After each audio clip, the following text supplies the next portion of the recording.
We live? Oh, we're live. Finally. Thank you, Cam. Appreciate it, man. Check the mics, sir. Everything's good. Are we good? We're chilling? Damn. Yeah, Twitter. We were talking about this. You don't care about it? Not really. I mean, I focus mostly on YouTube. That's the platform I care about the most.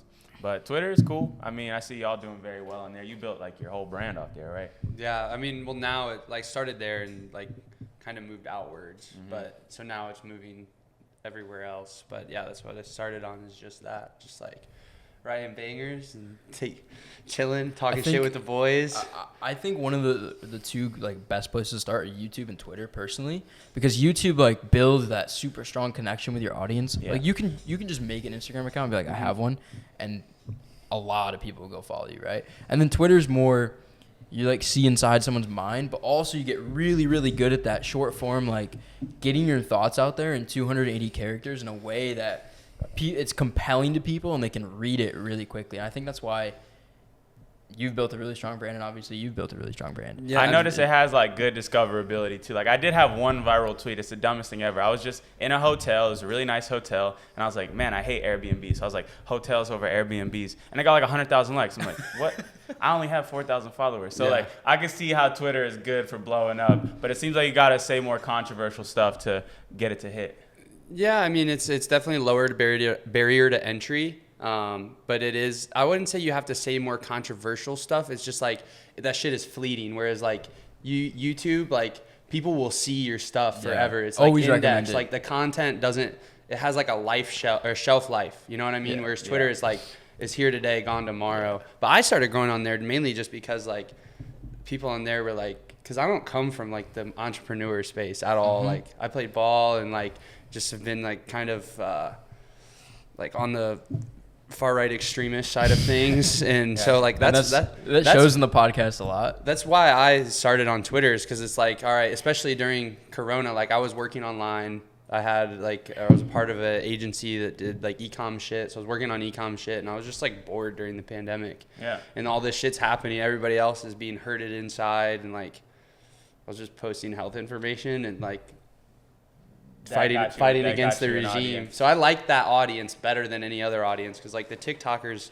are just ridiculous, brainless, and IG is just like, I don't know, like kind of fake for the most part. Almost brainless as well. Yeah. No, I see. There's some value in Twitter. Like if I could scroll any of the platforms all day, I'll probably scroll Twitter. You know? Facts. Yeah. Before we keep going further, I wanna introduce you. Yeah. And for something I always ask guests, and if anyone's watching, obviously you know who this is. It's in the title, Mr. Jordan Welch.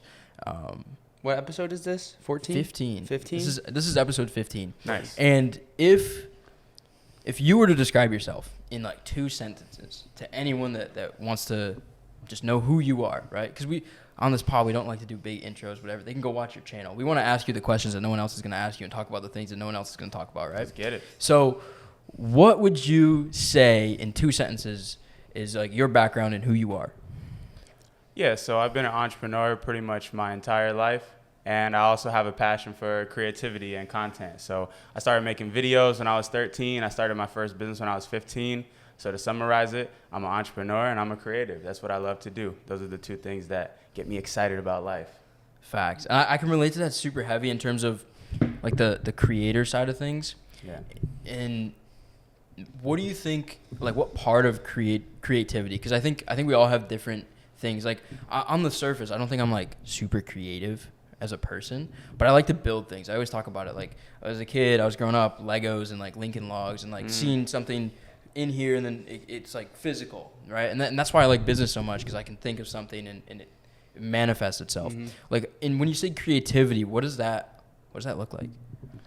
Well, for me, I mean, it's the process of having an idea in my brain, putting it on a piece of paper, and then going out and creating it in the real world. Whether that's one of the businesses I built or the videos that I create almost every single week, is coming up with something and turning it into a reality. Yeah. And you just sold your business, and you can't talk about too much. Yeah, just because the business is still active, you know, and you want to keep building it. What is the biggest thing that you're trying to create right now? What's in your brain that you're trying to get out on a piece of paper and in the world. Yeah. I feel like I'm already doing it. You know, my biggest mission above all else is to inspire people to become entrepreneurs, whether they're the next generation or the current generation. That's why my YouTube channel is all about me sharing my story as an entrepreneur and sharing the stories of other people around the world. Yeah. So I feel like I'm already doing it. What I want to do, though, is continue to take it to a higher level. So telling bigger stories of people that you may have never heard of, continuing to build my story by growing my company even further, and, you know, making it look cooler. For sure. Yeah. Logan, do you have any? Yeah, no, that's super. Like, I've over the past, like, I think you, Nick, like, kind of share your creativity gets expressed through like funnels and like executive shit. Yeah, Whereas like me, whenever I go to create something, like I love fucking around. Like in my spare time, I just like open up FL and just like cook shit. Nice. For fun. But like, and I've really, over the past like maybe 6 months, like just fell in love with video. Like, and I started opposite of you. Like I did Twitter first, like we were talking about. And then I kind of started fucking around with IG a little bit and like understood the dynamics and like working with clients, whatever. And then now like I want to do YouTube just because there's so much potential for like just to create like that. And I've noticed for me, like the more I focus on that stuff and like the human emotional impact of the things I'm creating and the emotions, it does so much better than like any executive tactic, like objective numbers, any of that shit. Like if I just focus on the art behind it, everything does so much better. Definitely, man. I think for me, I've been able to be somewhat successful in my businesses, but I find myself reverting back to the creative side. Like I run the operations, I run the marketing, I go through all the statistics, but the thing that gets me the most excited is coming up with a story, writing out the story, producing that, turning it into something. I think that's really what gets me the most excited. And it's important to figure out what's good for you, because I got people on my team that they would never want to edit a video in their entire life, but they'll sit there and stare at statistics for a whole day. So it's like everybody's got their own, you know, fire inside. For sure. Yeah, you got to lean into your strengths. On that YouTube note, you went down a little bit more of a controversial. You had a controversial video recently. Yeah. Because you made a video about Andrew Tate and he responded to it. I think Sneeko was on his pod. Yeah. With him, and they made a response, and they told Sneeko that you shouldn't hang out with Jordan Welch anymore, or something like that. That's all I saw. I saw like a small clip of it. What happened, and can you go into the background and some of the details you didn't expose in the video on here? Well, I can share, you know, a little bit of things. So basically, I made a video documenting my experience joining the War Room, which is basically his 5. Are we good back there? Yeah, we're good. Okay, That's our sales guy. Sure. He's just hiding in the room. Okay, cool. Basically, I made a video documenting my experience joining the War Room. Okay. It's like Andrew Tate's $5,000 mastermind group. Yeah. And in my video, I just shared my experience as transparent as possible. A couple things went wrong along the way. I included those in the video. I met up with some of the members inside of the War Room. I shared those stories. I even interviewed a member of the War Room that had been in there for over a year, and I shared his story. My goal when I made that video was to make an unbiased review of the product. And if you go through the original script that I created, it actually shows like this positive story where I join, I share my experience, I interview a member, and I book a call with Andrew at the end. And I'm like, wow, this was great. Like, hopefully now I can do a video with Andrew. The whole play was like, do a good review of War Room, get a video with Tate. I was like, this is going to work. I'm going to get a bunch of views. But bro, my experience inside of there was just not that good. I didn't really enjoy it that much. And I'm not the type to go on YouTube and just say a lie just to go ahead and get people to click and like support me. Nor am I the type to like just say a lie to get an approval from another man. So I shared my honest opinion on the program. And I got some feedback from it, from Tate himself. Yeah. And what is your response to that? What do you think of that? I mean, look, he said what he said. Ultimately, I don't believe that he watched my full video because Andrew's a very intelligent man. I believe that if he saw my full video, he could see where I was coming from. He could also see that I shared both sides of the coin. I shared my experience, but I also shared the experience of somebody who liked the program.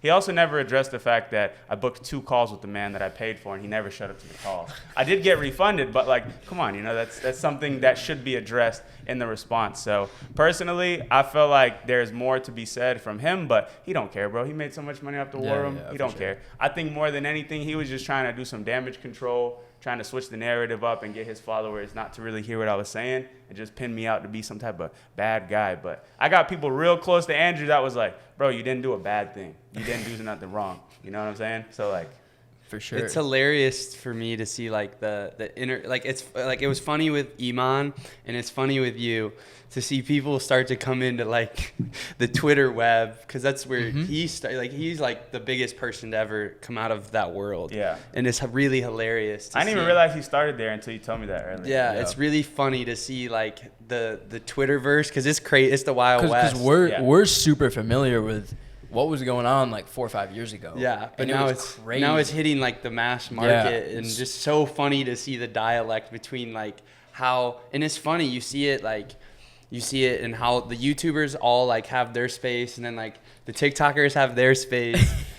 IG people are just kind of like out forever, and then Twitter's just like fucking the Wild West. It's really interesting to see the dichotomy, even though it's like all kind of the same shit. For sure. And dude, I like Tate stuff. I think it's honestly great overall. He shouldn't be banned from any of the platforms. Yeah, I agree. I think he has a good message for young men overall. My video wasn't to knock Andrew Tate as a person. Yeah. I just shared my experience with the product, which I think any consumer has the right to do. When you're making a video, what's your process, like your creative process from like idea to being filmed and then edited and like going up? What's your creative process overall? Like, can you walk us through that? Sure. So I'm constantly tweaking this so I can become more efficient. But where it's at right now at this point is when it comes to YouTube, the most important thing is having a great title and thumbnail. If you don't have that, you don't have a good video. So we always try to first think of a great title and a great thumbnail. From there, we can start to... So like the idea is the title pretty much. 100%. So I guess you start with the idea. But once you have the idea, you need to pin it into a title and a thumbnail. That's like the very first thing I always do.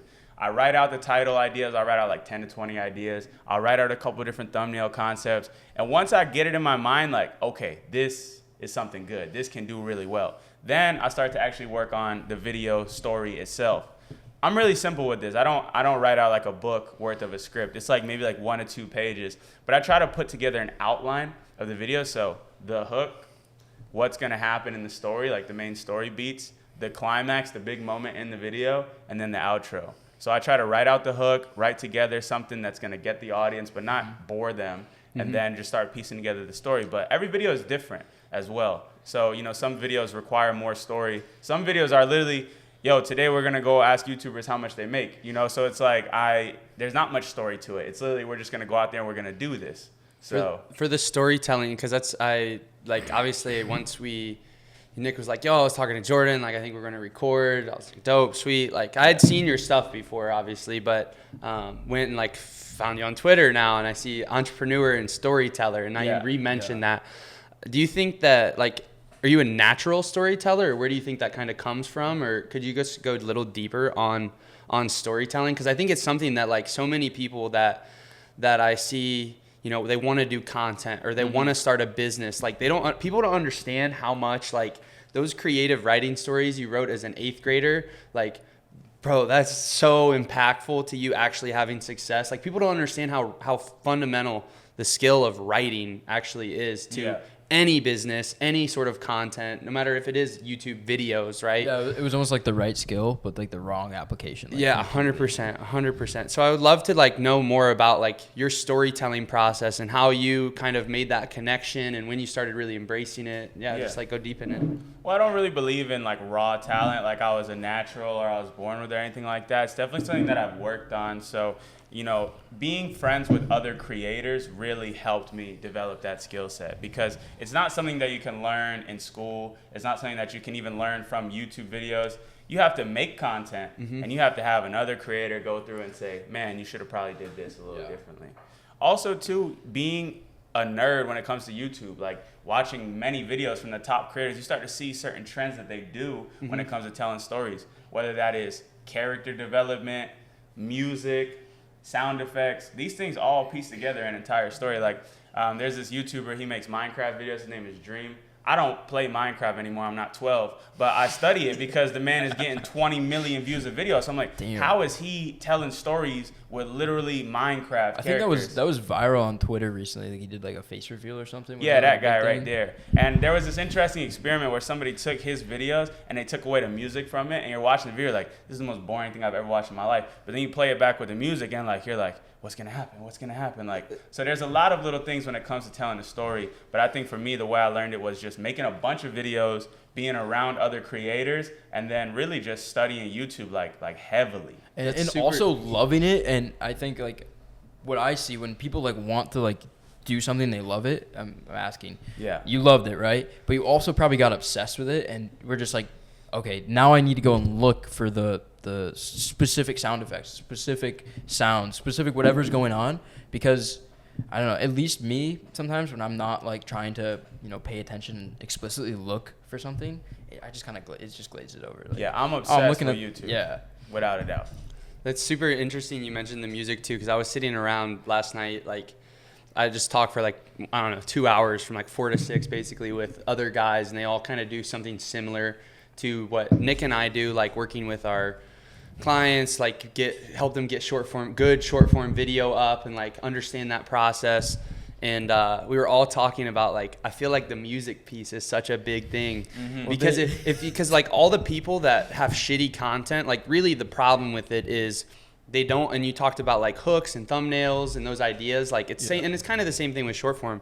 Like they don't understand that everything needs to produce some sort of emotional response. And I feel like if you start with the music stuff, that already puts you in like this emotional state where it's like, that's how I edit a lot of videos or like think about videos. Like I'll get the music first, and then I can lay back I think the script and the story. I think the idea comes first, then the music, and then like the story. Right? Like, yeah, music is actually one of the last pieces that I add to the whole video, but I spend hours on hours finding the right songs for my videos. And when you watch the video, you might never even like consciously notice that this song is like good or it works, but like because I spent that extra time, that's the reason why you would sit and watch that part of the video. It's like it's a subconscious thing more than anything. Yeah. But I spent almost a full day. It's like the last thing that I'll do on my videos is music and sound effects, but that gets about a full day. I'm really big into the whole sound design thing, like mastering my audio and like. That's dope. But this is stuff that like you don't. Stew. Yeah, this is stuff that you don't see on the video. This is just like when you're watching the video, you're like, oh, that was a good video. Because of all these little pieces, you know? And it's just this subconscious emotional interjection that makes a huge difference. Yeah. I'm also a music lover. I mean, that was like my first passion right along with YouTube, because I started playing music when I was young. I don't really play as much as I used to, but I played the drums for a few years, so I have a drum set at home. It's funny because our clip editor, Presley, yeah, he puts the same audio on every TikTok clip, and the TikTokers hate it. They're it's like that. It's that really like emotional. Or not emotional, motivational, like audio that's like super viral, and they'll put it on like a video that's about like not anything motivational. It's super funny. That's funny. Yeah, I just wanted to touch on that. I also, one thing while you were talking too, I was thinking about like how you came to tell stories, and I was kind of thinking about it. Like I actually think a lot of my storytelling stuff actually came from just listening to my dad, because we're very similar. We have very similar personalities. He's like even a little slightly, probably like more goofy than I am at times. And like, I think I picked it up from him. Yeah. So it wasn't natural, but I like kind of watched it. You like learned it as a kid. Learned it, yeah. So kind of subconsciously hearing him like tell funny stories to people. I think it's just a good skill to have in life in general. Like, you know, you hang out with some girls, or even if you hang out with your boys, like the person that can sit and tell a captivating story is going to own the room. Yeah. Everybody's going to want to hear what's happening. They want to be involved, you know? But the guy that's like, and then we went to the, it's like, you're not listening to him. He lost the whole conversation, you know? 100%. On the note of girls. Game tip. On the note of girls. Yeah, game tip. Let's talk about girls. Okay. You said you have a girlfriend? Yes, I do. I love her. That's amazing. Yeah. You meet her in Miami? I did, surprisingly. What do you think of Miami girls overall? What do you think of Miami girls overall and like the environment here for dating? Well, you know, I think that there are some diamonds in the rough. Agreed. I think a lot of girls come to Miami kind of with the goal to build up their own career and their own status. So I think that could be a little problematic when it comes to dating. But there are some great girls here, for sure. Very politically correct answer. Look, what you want me to say? No, I'm just. I You want know, you a lot of these girls out here on a mission too to find a guy that's For going to sure. pay for everything and that's going to take care of them in that way. A lot of girls out here are not looking for a relationship. They are literally just out here to have fun every single weekend. But deep down inside their heart is probably not satisfying them the way that they would want. Of course not. Yeah, of you course know? not. But like I said, there are some gems around. I would agree. I think like it's about 95%. The second girl you described, they want to go on the boats. They want to go to the clubs. Yeah. They're not going to go out with you if you're not going to the boats or the clubs. And then there's other like 5% that might be good and have potential. Yeah. About. And so I didn't. It's crazy because, you know, I didn't even know you lived here, and we used to apparently be neighbors. Yeah. And so like I'm super curious. You seem like a very low key guy, just from what I didn't even know you lived here full time. I thought. I mean, granted, a lot of your stuff's like traveling shit, right? Yeah. But like, what is your kind of like daily life? Like, I think a lot of people would love to hear about like your process. You know. Like, what does it look like to actually crank out, you know, like really good YouTube videos all the time? Or what's your... And you said you only do a few videos a month. So I'm wondering how long it takes to actually shoot one. Yeah, so for his question first, I mean, I don't have like the crazy like David Goggins like lifestyle. I do work out every day. So I wake up around like 8, 9 a.m. I go to the gym, usually me, my trainer, and some of my friends.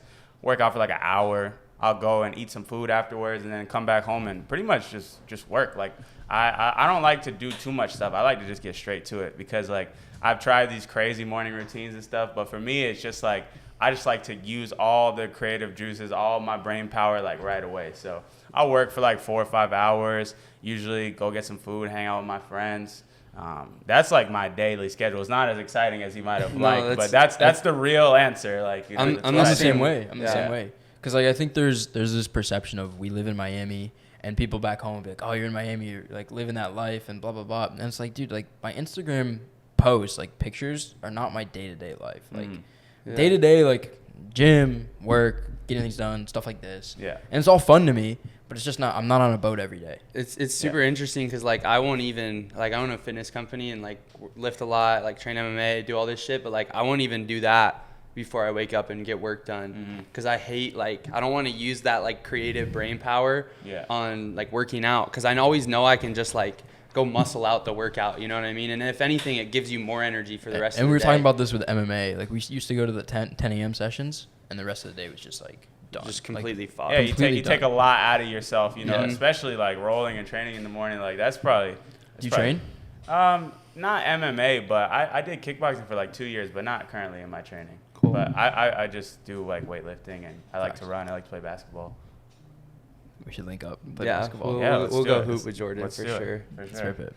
But yeah, that's pretty much the schedule. It's pretty simple. When it comes to the videos, though, like you were asking me, they're so different, man. Sometimes we'll film in Miami, so those ones are a little easier because we don't have to plan all the logistics. Yeah. When I travel, it's usually me and my videographer. We'll go to a different location, set up hotel room. We spend the night before really mapping out this whole video that we're gonna do. The following day, we'll shoot the video. Hopefully, we can knock it out in a single day. Then we'll spend one more day together in the place, usually just locked in editing the video. And then ideally, after that's done, we spend one more day wherever we're at and just enjoy the place. That's usually how the trips go when we travel and film. And because we really dived into the YouTube stuff. I Yeah. want to understand the e-com stuff more. Sure. And because you sold your brand, like we said, but Yeah. how'd you get started? We were talking before. You grew up in Fort Myers. Obviously, just got hit with a hurricane, which is crazy. Crazy, but everything's man. good. You said. Well, with your, no, with your family. With your my family, but man, it's devastating what happened to my city, bro. Crazy. It's devastating. But thankfully, my family's okay. But yeah. And so you grew up there, but how did you actually get started? Were you on that traditional like college path? Were you on a traditional 9-to-5 path? Or was it always entrepreneurship? I know you talked about music, stuff like that. You had your first business when you were young. So like, Yeah. what was the start? Like, where did it really begin? Well, you know, I think it really began just seeing my mom every single morning, waking up at 6 in the morning to go work a front desk job that she didn't really like to make $20,000 a year. I think that did something to my brain as a 11-year-old kid to be like, okay, like that's probably not what I want to do, right? So growing up, when I was getting into late middle school and high school, I was like, what are other ways that I can make money?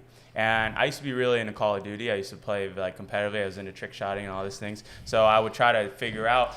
I seen kids on YouTube back then, 2012, 2011. Yeah, phase up. You already know. They was making money doing this, bro. I'm like, okay, I can do this too. I'm pretty nice at the game. So I just started going super deep into that world of trick shotting and Call of Duty. And I started making my first money online, actually editing videos for people there. And that sent me on this path of like telling my mom, I'm never going to work a job. I'm making $20. I'm like, I'm never going to have a job. She's like, okay, what do you say? I'm like, no, never. And then from that age of 12, 13 to all out high school, I tried so many different businesses. I mean, from a clothing brand, I started reselling sneakers. I took all the money I had and hosted a sneaker trading convention. So I rented out a convention center in my city and hosted a convention. Convention center's no joke. Yeah, it was all the money I had, 2 G's, man. I put it up and I broke even, so it's pretty painful. And how old were you? 16, 15. Dude, that's dope, though. I still think that's like a win. It was a win for That's sure. how I made like my first money online too, was flipping sneakers. Hell yeah, it's still there. Well, nowadays I wouldn't go for it. It's a little slow money, but like back then with the Facebook groups, it was hot.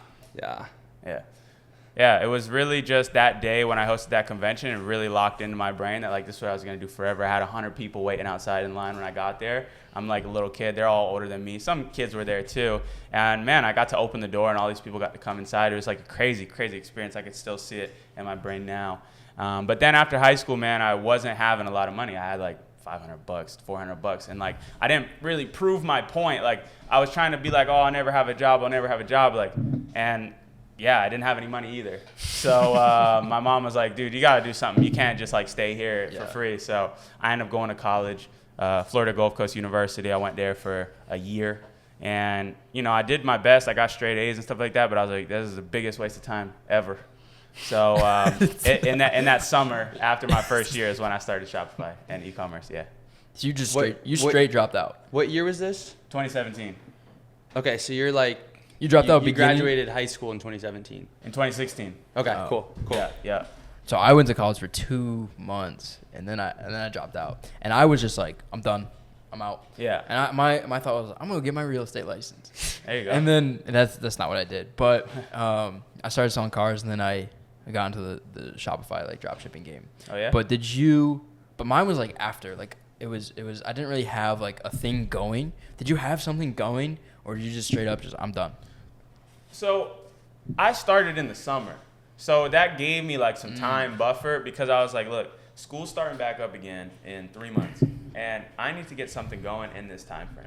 If I don't, then school's gonna come back around, I'm gonna have no money.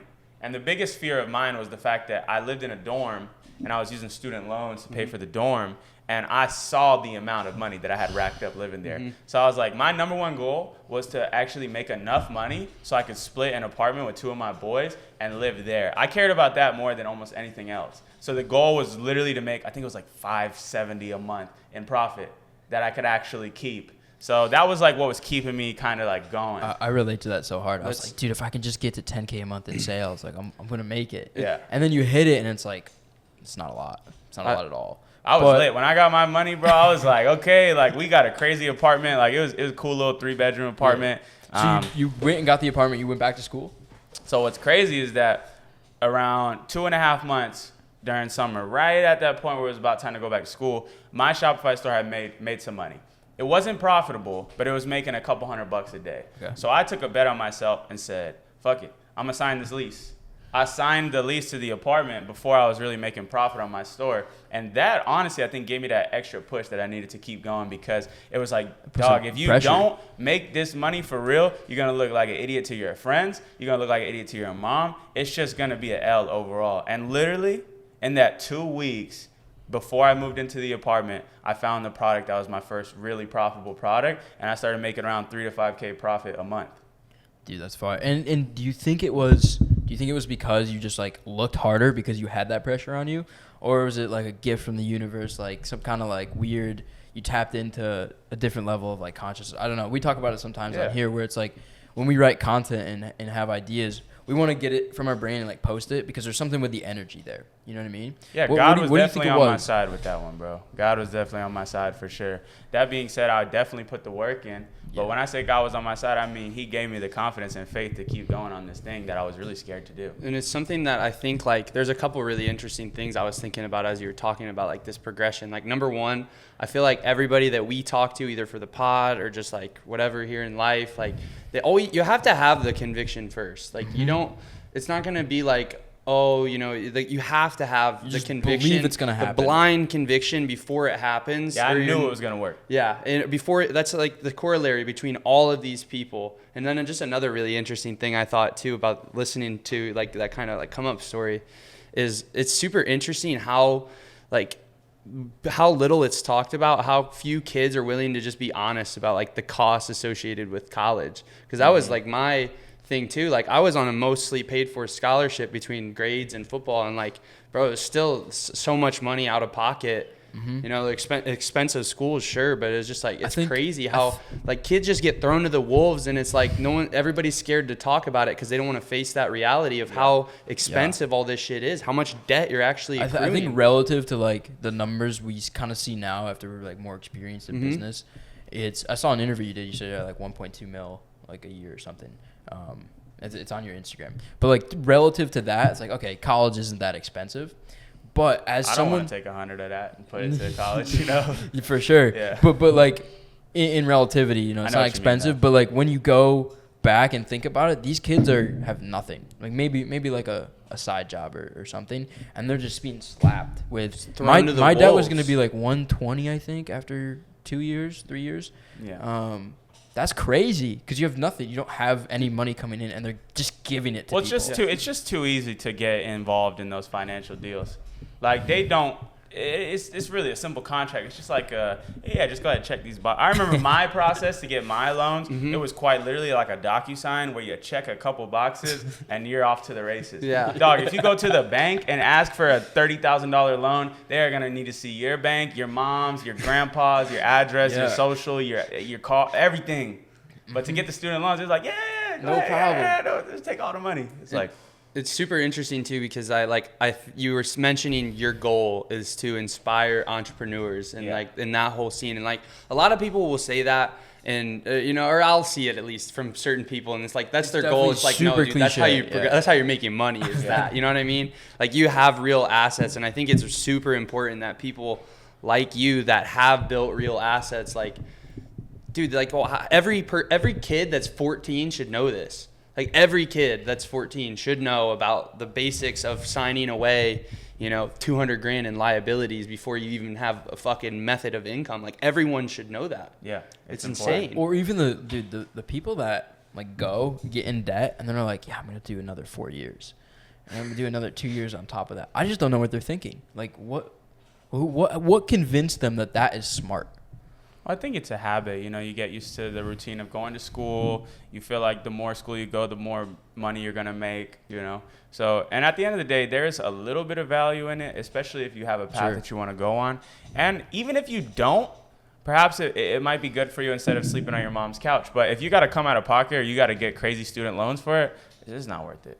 But if you can get a scholarship, and there's 1,000 scholarship options these days, like, it's not the worst thing ever to go to college. But I if I could go back, I probably would have just went straight into what I was doing. I probably would have got a job, and instead of going to school, I would have just got a job and took all the money that I was making and kept trying to start a business with it.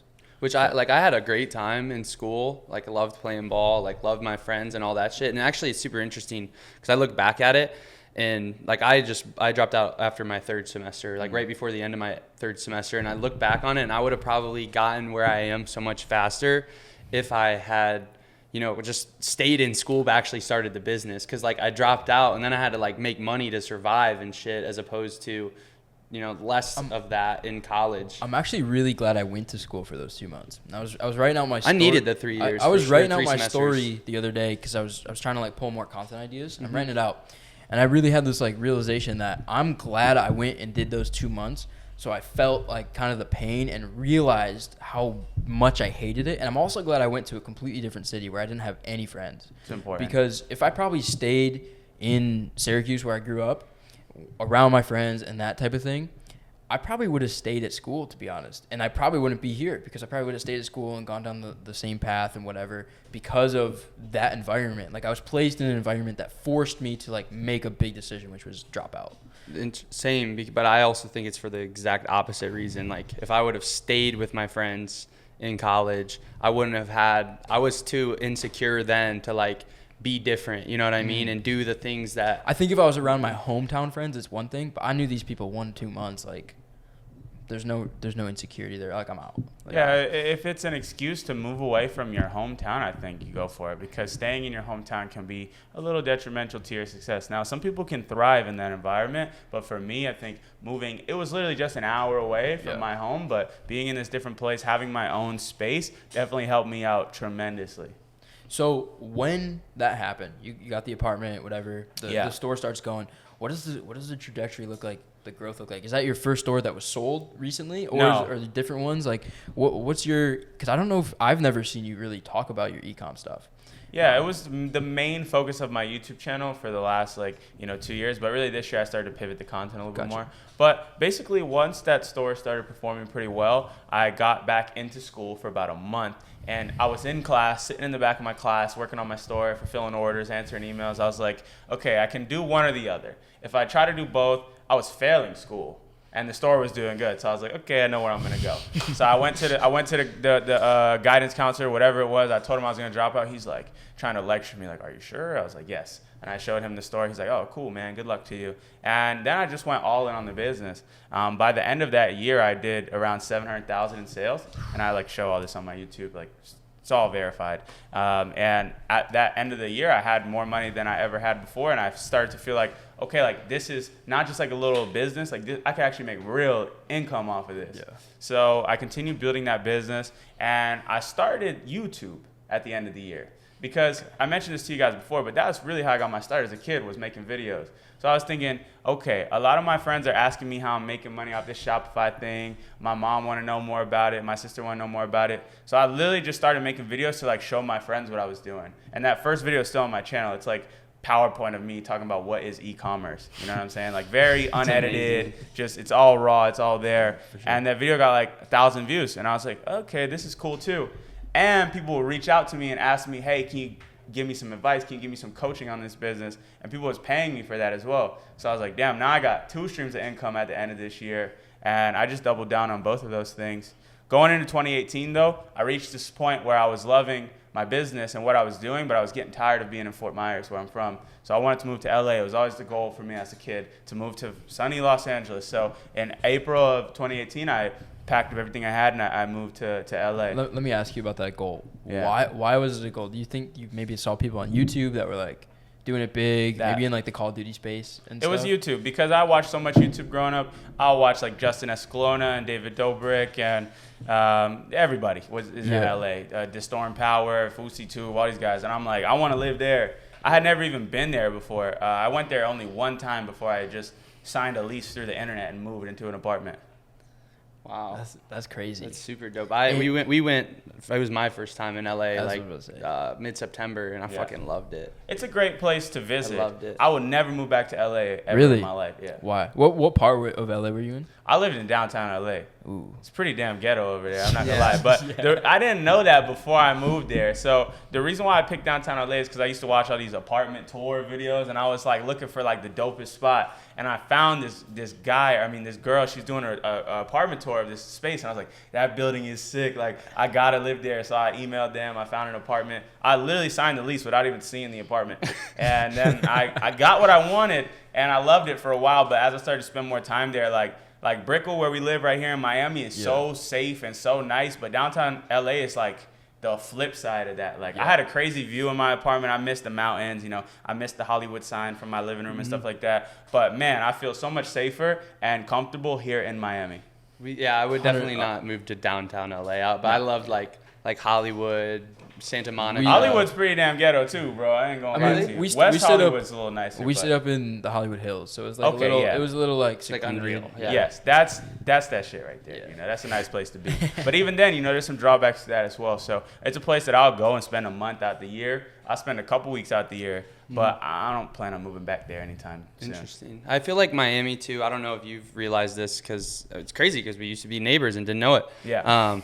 I feel like here too, there's a major benefit that LA doesn't have, and it just feels like everybody is a little bit more. It feels like old money there, and it feels like new money here, and people. There's just a faster energy here. People are trying to go, move, speed. Do you feel like that at all? Absolutely. I love the people I met in Miami. I also love the people I met in LA, but man, I've met some truly amazing people here. Yeah.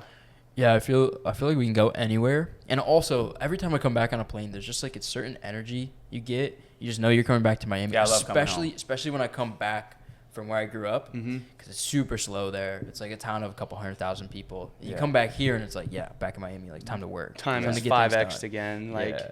it's a crazy feeling. You get out that airport, it's 100 degrees. You're like, all right, I'm back home.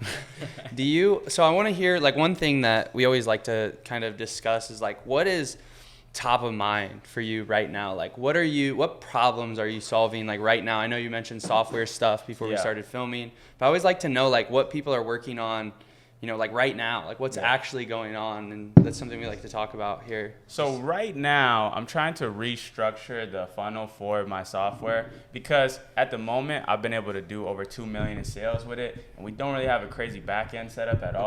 So I'm trying to restructure the whole thing to where we can collect opt-ins up front, and we can sell on the back end a high ticket product. I tested this new high ticket offer, which is more of a personalized service for people that want to start their own store. Like a concierge, white glove sort of thing. Yeah, like we'll build a store for you. We'll help you find products. You get 4 coaching calls with my team. You also get 3 packages of ads for the first products that you're going to start testing.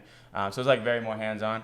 And it did really well. We did over 100K in the first week of testing that. Dope. So now I'm trying to set up a funnel that allows me to collect leads up front, sell the subscription on the middle, and then get people to do the high ticket on the back end. So that's really what I'm working on right now, along with YouTube. YouTube is always the front of mind. The business almost is in the back seat, to be honest with you, but not right now. I'm really working on this funnel. Like, that's my goal this week, to finish Super that. dope. And is it just YouTube that's like the main front of mind, or is it your personal brand as a whole on other platforms? Because I know we were just talking about short form content before this, and unfortunately it wasn't recorded, so maybe we'll go into that a little bit. Sure. Because you said last month something about 200 pieces of content were short form. Now you're gonna have 600 or something crazy. So what does that look like? Is it personal brand or is it just YouTube? I found that if you can grow on YouTube, your other brands or your other social media platforms are going to grow alongside that. So YouTube for me is like the launch point. As long as I can continue to make great videos on a consistent basis, people are going to flock to my Instagram and these other platforms. Twitter, I don't really care about growing. All I could care about the most is growing on YouTube, growing on Instagram, and continuing to grow on TikTok. And even for me, I don't care to have like an account personally on TikTok with 10 million followers. I just want to be all over there. Like, you just can't get off of TikTok without seeing a video from me. So are you about to do the whole strategy with like multiple accounts? I've been doing that. Oh, really? Yeah. I thought I saw like 2 or 3, but like you got like. We have more than 10. Damn. Yeah. Okay, facts. But I don't do anything. So like my job is like to make my YouTube videos, and then they got the rest. Your team has it. You said you built a big editing team. You're paying like $30K a month. What does it look like? Well, I basically have one guy that manages the whole thing. He gets a budget. He finds the editors. It's really just trusting people. You have to find somebody that is really wanting to do this job, and you have to trust them. You know, this guy that runs it right now, he actually came up to me on the street when I was in New York, and he's like, man, like, you're folding, bro. Like, you're sleeping on TikTok. You just give me this whole pitch. I'm like, okay, so like, what are you gonna do? He's like, look, he pulls out his phone. He shows me all these accounts he's growing. He's like, I'll run your page. I'll do everything for you. Let's talk. I got his number, and like, he doesn't work with anybody else. He works with me. So I got his number, and I started working with him, and like, we've now built up this team. We have like around like 10 editors, and we're continuing to expand. We literally just doubled it, so we're about to have around like 15, 20 editors. That's fire. And he cold pitched you on the street? Yeah, it worked. That's dope. I probably got 100 of those pitches in my DM about, oh, I'm gonna cut up your videos. But like, the fact that he came out to me on the street, at the time I had 100 followers on TikTok, like 200 followers, and like now I'm coming up on 60K. Added on to all these clips pages that have 10,000, 20,000, 5,000, 3,000, you know, so shout out to Richie. Yeah, I know he's watching this because this is his job. So shout out to Richie. Fire. Yeah. Is there like a quantitative metric that you're like going for on these platforms? Is there a metric on YouTube you want to reach before the year's over? Well, I don't really get too caught up in the numbers. So I really used to be like super stressed about numbers on YouTube. Like, I used to really just let it run my day. Like, for me, I just figure if I can make the highest quality videos on a consistent basis, I am going to grow as fast as possible. Now, if there was one number to focus on, I'll look at the most recent video. I'll break down the retention and the click-through rate of that video. Because then it gives me a better idea of what type of ideas people click on. And also, how can I improve the actual video itself so people stick around and watch it to the end. And of course, subscribers. We all love subscribers. But if you get too wrapped up in that, it just becomes like a rat race because, okay, somebody's always going to have more subscribers than you. Somebody's always going to be growing faster than you. And your subscriber growth is always going to go like this. So like if you get too caught up in the speed of the subscriber growth, you're going to lose to the kid that is just doing it because he loves it and is focused on making great content. Because he can do it forever. Exactly. And he's not going to do it just because his last video did good. He's going to do it because he loves doing it. So it's like he's going to beat you every time. How important is like, I'm super curious because like I said, I built like kind of opposite and now want to start doing the YouTube stuff super heavily. Like how important would you say like stupid shit like camera quality is and like that kind of stuff? Do you think that that's super important? Like could I film on, for example, my iPhone 14 with like a super nice camera and just run that and like just the messaging, if the messaging's good and like there's good titles and things like that, like what do you think about that? You definitely don't need a professional, super crazy setup to start making viral videos. The thing that makes the video viral is the idea, the structure of the video, and keeping the viewer engaged throughout the entire thing. So I know people that have blown up with their channels off of iPhone. One of my friends, who's like a mentor to me, his name's Phidias. He is a YouTuber with around 900,000 subscribers. The first half of his videos were filmed with an iPhone. And even now, he films a good portion of those videos on an iPhone. He does crazy stuff like his most recent video was, I survived 7 days in an airport with no food or water.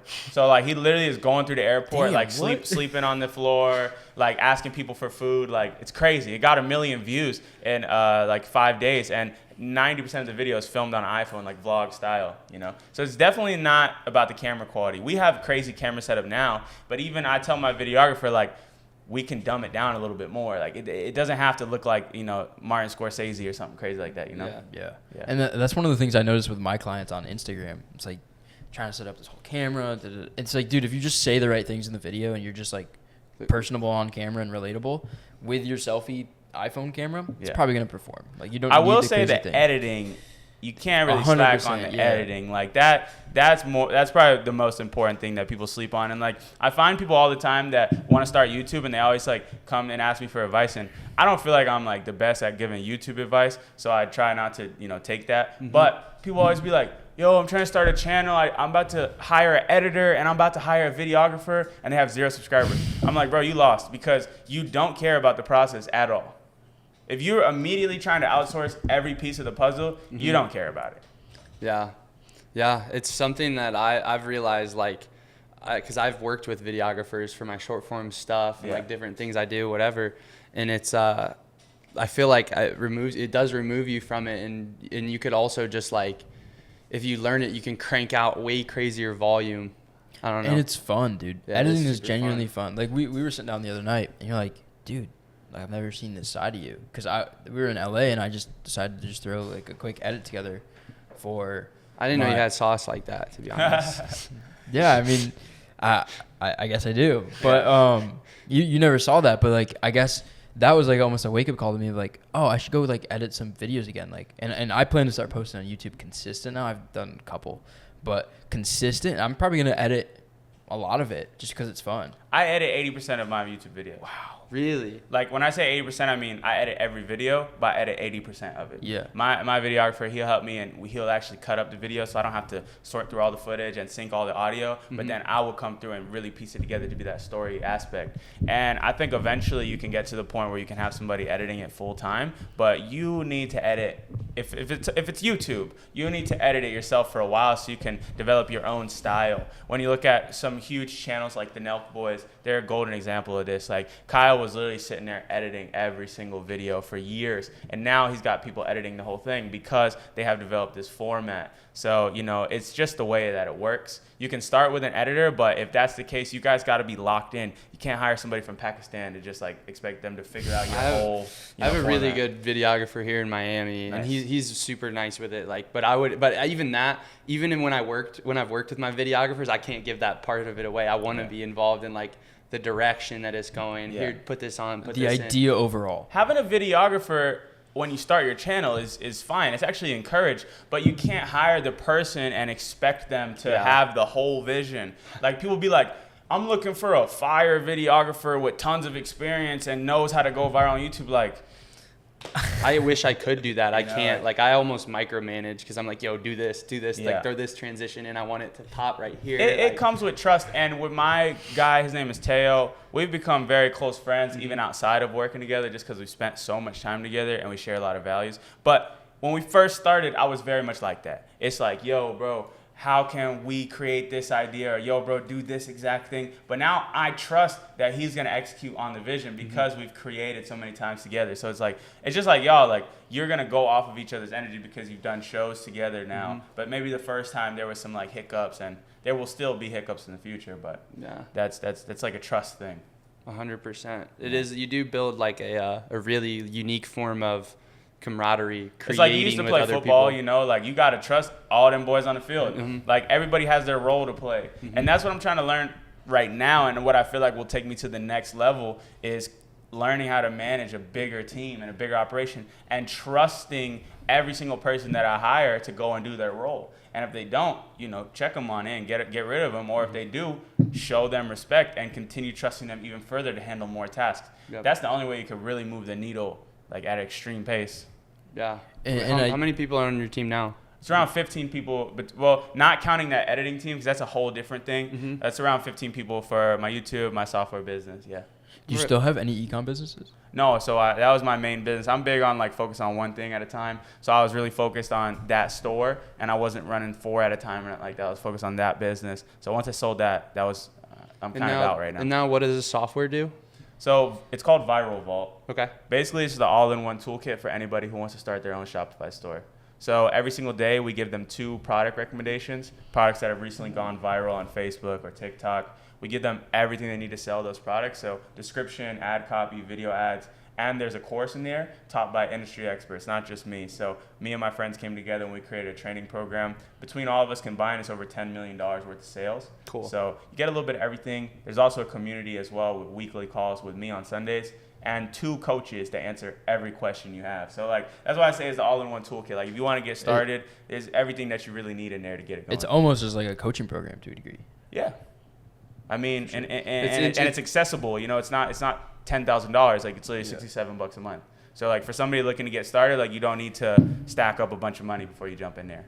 It's just interesting to hear, like, I don't know, I feel like that most people, or I don't know, like most softwares, when I hear people talk about their softwares, like they just have like, it does this one small thing and that's it. And then it's like, that's like a whole community and course and training and everything all in one. Perhaps the softwares that focus on solving one thing as good as possible are the ones that go on to make the most money. Yeah. I'm not going to sit and say I've built the smartest software business of all time, but it's done pretty well for me. Is the goal to go and sell that? Or is the goal to just to build it and have cash flow?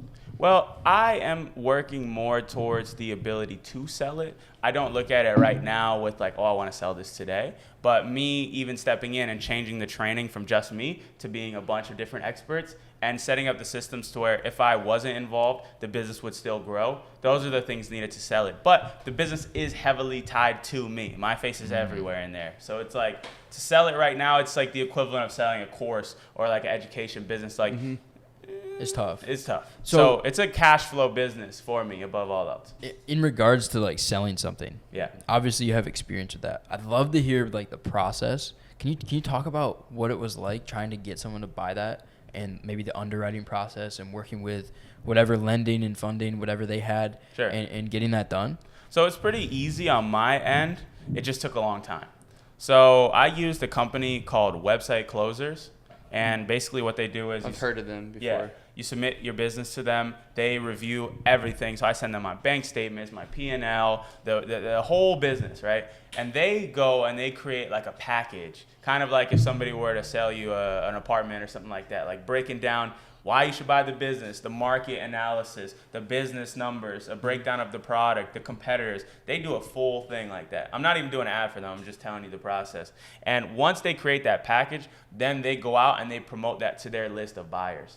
So they literally promoted this business to thousands of people.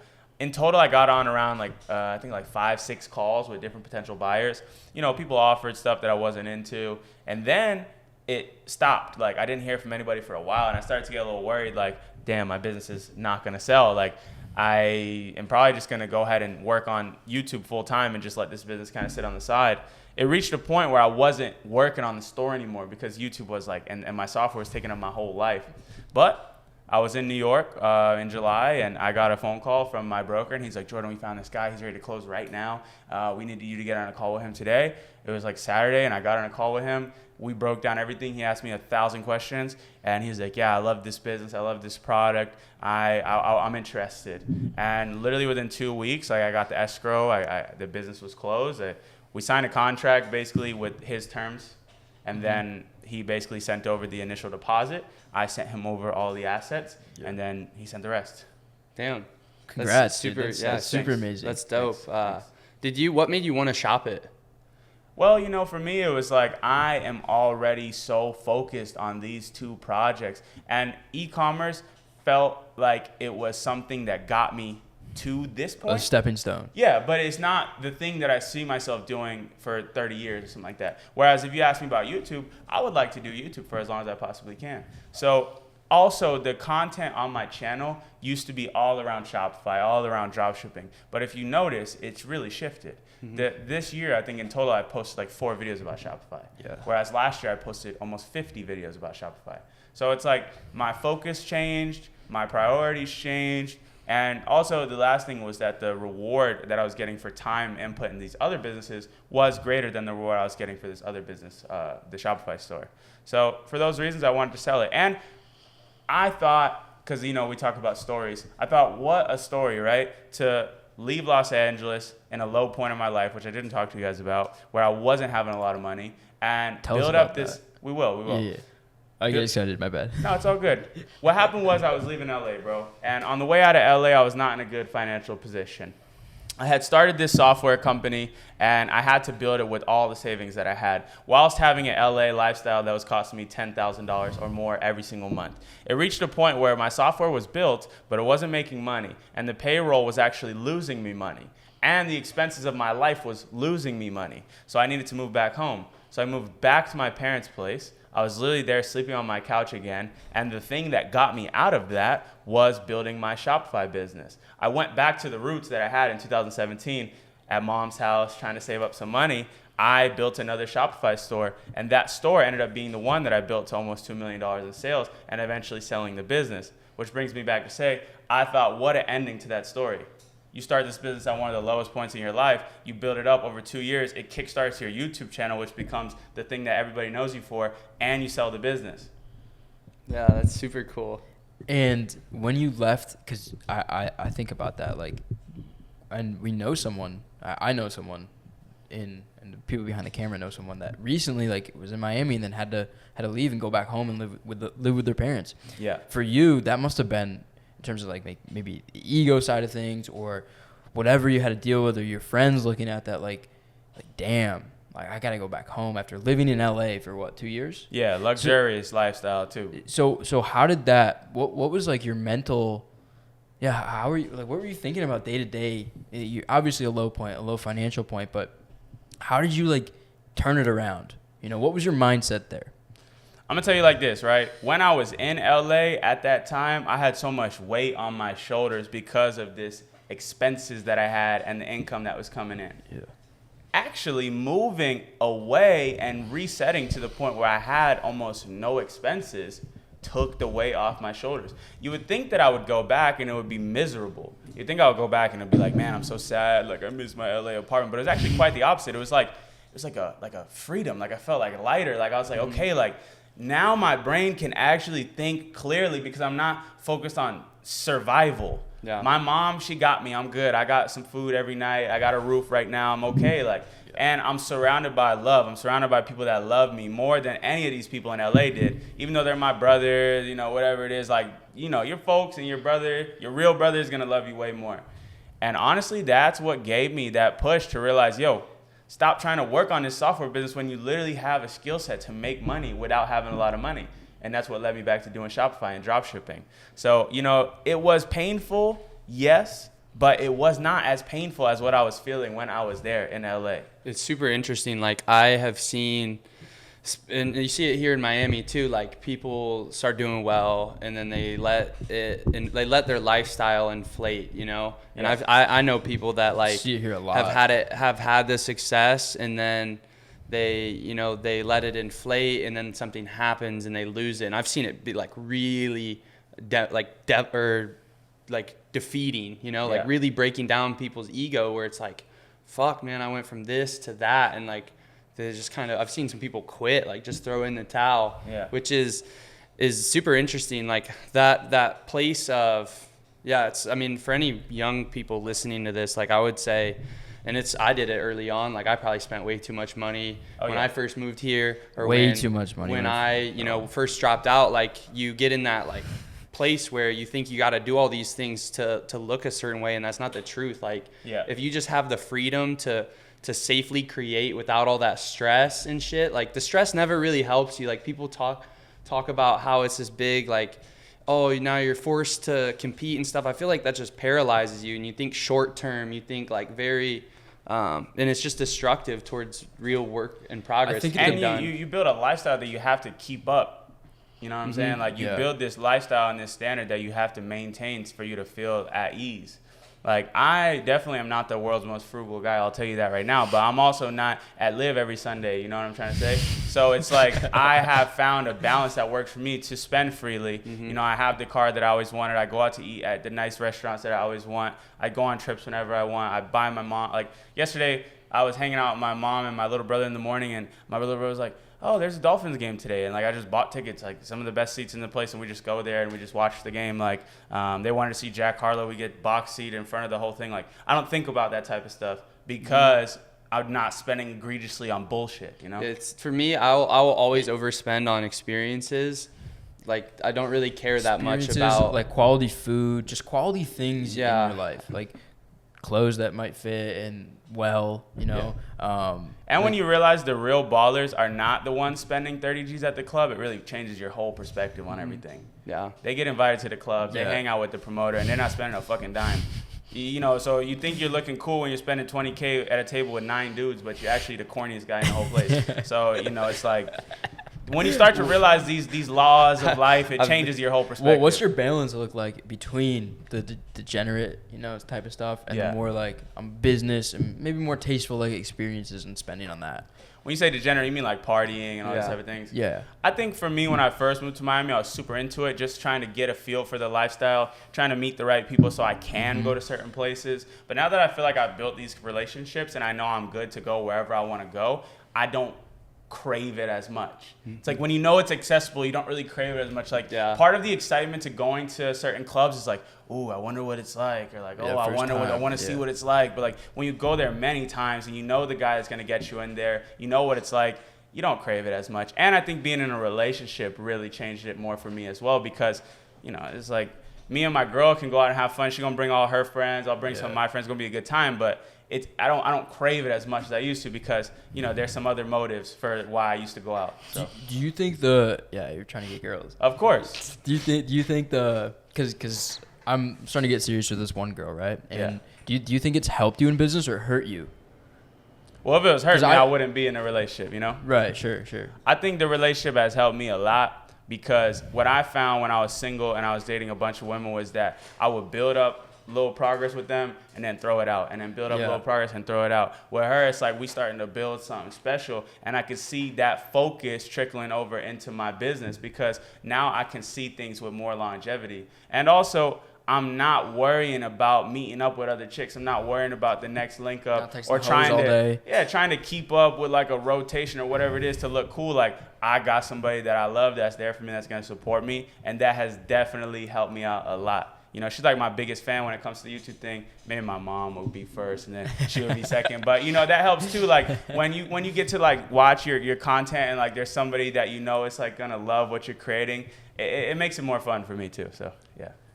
I think it's going to help me. We're going to see. It depends on the girl. It depends on the girl. Like, you know, some girls can absolutely drain all the energy that you have, and some girls can actually give you a lot of energy. So it totally depends on the girl.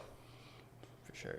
Yeah. When you first got to Miami, what was like the most exciting? Like, what did you just want to do? Well, in this city, you mentioned live, you mentioned like maybe some boats or whatever. Like, Yeah. But what was like the thing that you were just like trying to do all the time, and what was the degenerate activity that you were partaking in? I think just going out every weekend. I'm really into house music, so I'll be going to these little raves and stuff, and I'll be staying up 4 a.m., 5 a.m., just partying all the time. I really wanted to meet certain people as well. There were some people I had in mind that I wanted to meet up with, and more than anything, though, dog, I'm gonna keep it 100 with you. I was doing these things in LA, so like I kind of scratched that itch by the time I made it to Miami. So at that stage, I just wanted to make more money. I was like, I don't want to fuck up again like I did in LA. Like I need to build like a nest egg that is so solid that like no matter what I do, like it would be almost impossible. It's never impossible, but almost impossible for me to go broke. Like that was what I cared about more than any of the nightlife, lifestyle and stuff like that. But I did have some fun as well. Yeah. For sure. I think we both did as well. Yeah, and I still want to have a lot more fun, but I think my definition has changed. What house artist do you like? Oh man, my favorite probably out of all the sets I've seen, I think Moshak. He's this Brazilian DJ. He had a crazy one. I like Black Coffee. John Summit. I partied with him before. That man's a fucking legend, bro. John Summit is different. Daft Punk.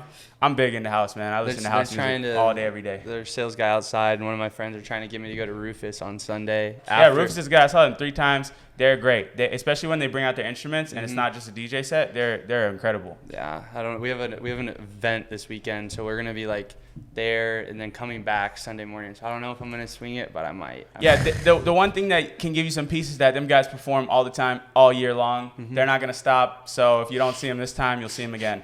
Facts. I saw them 3 times last year. So. Oh wow. Yeah. Nice. What else does nobody know about you that like you have your channel, like is there any aspect of you that like just the content and the way it's shaped out like you haven't embraced fully or that people don't know enough about? I feel like I'm pretty open. Okay. I mean, even for me to share like exactly how much money I make like transparently like shows a lot. Like a lot of people are not that into that. I feel like I share most everything. Except for like hypersensitive personal details, yeah, like sure. I don't like to share like my family's names and stuff like that too much, and exactly where I live and these type of things. But I feel like my whole journey has been documented there. You could see it all. I mean, maybe something that people don't know is that like a lot of this stuff that I'm doing on camera, like helping my friends, helping my family, like giving out gifts, like I do this stuff all the time off camera too, and like I really care almost more about like my friends and seeing them successful and happy, like even sometimes more than myself. So I really go above and beyond for everybody around me, and that's like one of my biggest values above all else. But yeah, I mean, you could ask me a more specific thing. I could tell you. I got a specific thing. What's up? What do you think about taxes? Because I know your boy Iman hates taxes. Well, I don't know many people that love taxes, but one thing that I realize is that if you're making good money, they're gonna come and get some of it. If you're not making money, it's not gonna be a problem for you. So if you're making good money, it's just kind of part of the game. Would you ever leave the U.S. over taxes? Nah, bro. I mean, for me, the lifestyle change of moving to a place like Dubai would be so drastic. And then I would be so far away from my family and all these people that I really care about just to save a couple $100,000 a year. For me, it's not really worth it. Even Puerto Rico, even though it's kind of closer, it's still like not something that I would do. So I'm not really moving back to Florida was a play for me in Texas. I was living in California. Yeah, they don't play out there. They don't play around. I was telling him he wants to move there. I was like, dude, I want a spot in both places. But here's the thing, like if you're making enough money, like it doesn't matter. Like pay the damn taxes. Like it's okay. Like you gotta pay taxes. Or set up a trust. Yeah. There's a lot of ways to finesse it, I feel like. Definitely. I try not to like stress about it. For sure. Do you have like anything that, what's your, you mentioned you want to do YouTube for as long as possible. Like what's your vision look like a year from now, 5 years from now? What are you thinking about in terms of like the future and building and things like that? I think when it comes to YouTube, I just want to build the biggest platform that I can. And the way that I can do that is by creating videos about business, which is a topic that is very niche, but making them accessible to anybody, even if they have never started a business before in their life. Mm-hmm. So that's our goal above all else, is taking these advanced concepts, but making them understandable for everybody. So like I run this exercise in my head when I'm making videos. It's like, could my little brother who's 13 understand it? Could my mom who's 50 understand it? And could my grandma understand this video? And like we could be talking about something complicated, like how this person built $1 million business with vending machines, or how they built a watch business. But we want to break it down as simple as possible and also keep the value there. So to fast forward a year, I mean, I'll definitely have over 1 million subscribers by this time next year, well past 1 million subscribers. And, you know, collaborating with bigger people outside of the business industry. Like I got a video planned I can't speak on it now. I want it to be like a surprise when it drops, but I got a video planned with like the biggest rapper in New York City.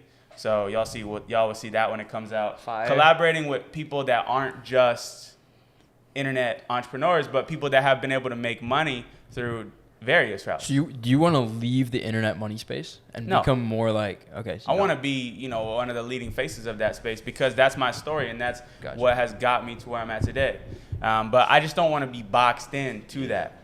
Mm-hmm. But I'm not opposed to it. I think there's a lot of cornballs there, you know, for sure. But I think I've proven myself as somebody that actually has built something and somebody that really has a heart and cares about people. So, you know, but yeah, there's some bad eggs in the internet money space. Yeah, that's like I never even want to be like. I mean, I do. That's always been my struggle with it. I don't want to be grouped. Like I don't identify with it to an extent, even though it is what I do. Like we do that stuff, and we're posting content really to grow our brands, which then gets us lead flow and stuff, and we can help more customers, right? We can bring more people into our business.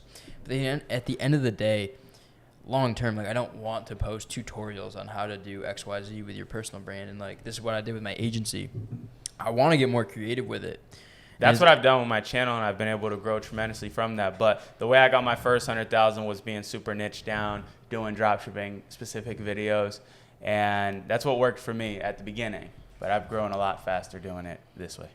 I like you know, I always want people to know me for like me, you know what I mean? Not what, and that kind of sounds similar to what you're saying, like not just being known for what you do, but being a person that also happens to do this. Yeah. I think it's a really good framework heuristic to kind of do things like that. I think the way society is nowadays, though, you kind of have to build something Definitely. for people to actually give a shit about who you are. For sure. I think that's kind of like the prerequisite. Yeah. You know, but I get exactly what you're saying because for the longest time I felt like, man, I don't want to be boxed in and people only know me for Shopify and only know me for dropshipping because I'm so much more than that. It's just the ego talking, but you know, that was like something that I really thought about all the time. I look at a guy like Ty Lopez, and Ty Lopez was boxed into the internet money space, the classic guru. Right, when he dropped that ad and he went super viral. Is he not anymore? But I mean, he went and bought like 10 big American companies and brands and put them on the internet. And now I imagine he'll probably be a billionaire at some point. For sure. To me, it's like, okay, sure, maybe you're boxed in a little bit, but Ty Lopez like is a perfect example. The guy went full guru, and then he built a real business on the back end of it. Like, for real, no one can argue with it. 100%. I'm gonna tell you something I realized that changed it all for me was like nobody is really boxing you in except for you. Like nobody actually gives a shit. Like people actually just interpret you the way you interpret yourself. So if you see yourself as, oh, I'm boxed into this category, that's how everybody else is gonna see you. So it's like once I started looking at myself as like, wait, I'm more than that, and actually sharing that on camera and sharing that authentically, like that's when I started getting the respect. It's like that energy that comes to you is just a reflection of you. Yeah. So true. Bars. That's something for me to think about. Yeah, it's like you get to choose the narrative around your name and who you are. Facts. Nobody else. Don't let people try to change your narrative. You know, at that point you're a sheep. You're a sheep, Nick.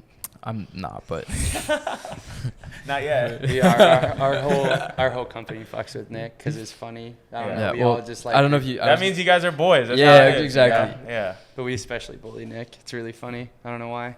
Sorry, Nick. It's all good. Take a lap, kid. I'm just here. Whatever. Yeah. So on that note, I think it's a really good like lesson and point to like leave off. Do you have something to add before we like end the pod? Any last words that if what's kind of something that you want to leave as like your message to the associates of the associates? Yeah, sure. I feel like, listen, if you see my story and you see where I came from, I had all the odds stacked up against me, minus the fact that I was born in America and had internet connection. I didn't have a parent to teach me this. I didn't have friends around me that were making money. I literally figured it out on the internet from experimenting, taking all the money I had, putting it into these ideas. I've been able to become a millionaire off this. I have almost 1 million subscribers on YouTube. I'm just going to continue growing as I continue learning. So the final message is, if I did it, I know for a fact that you guys can do it too. The blueprint's out there, the training's out there. You just have to believe in yourself, and you have to know that it's possible. And if you can do that, conviction, you can make it happen. And one note that I was gonna add: when you came back to Fort Myers, you still had that conviction, right? Yes. You still had that conviction afterwards. I think that's probably why you kept going. Yes. If I'm not, mistaken. Like, and anyone starting from zero, you have your low point or whatever. Because I've had those low points, and it's not even a low point sometimes for me. It's like, okay, I've plateaued, and it just pisses me off, and I just want to keep growing. And that conviction that I can keep growing and I can do something is honestly what keeps it moving. You gotta have it, man. You gotta have it. Can't fail if you don't stop. That's real. Impossible. That's real. So true. Well, other than that, man, that great final message to leave the associates with. And yeah, man, I'm super stoked to have you on. And thanks for having me. Been a pleasure. All your links gonna be in the description. Yeah, just follow me on YouTube. Yeah, That's all I care about. Just go facts. watch my new video, whatever it is. By the time you watch it, just go watch the new video. That's all I care about. And for anyone watching us, all the clips, short form, go fuck with those. YouTube, TikTok, IG, whatever. That's how we're finding new people. Yeah, let me know your favorite moment of this podcast. Go ahead, drop it in the comments. Facts. Yeah. Drop it in the comments, and we'll see you guys on the next episode. Peace. Thank you for coming on, bro. Yeah, man. Good stuff.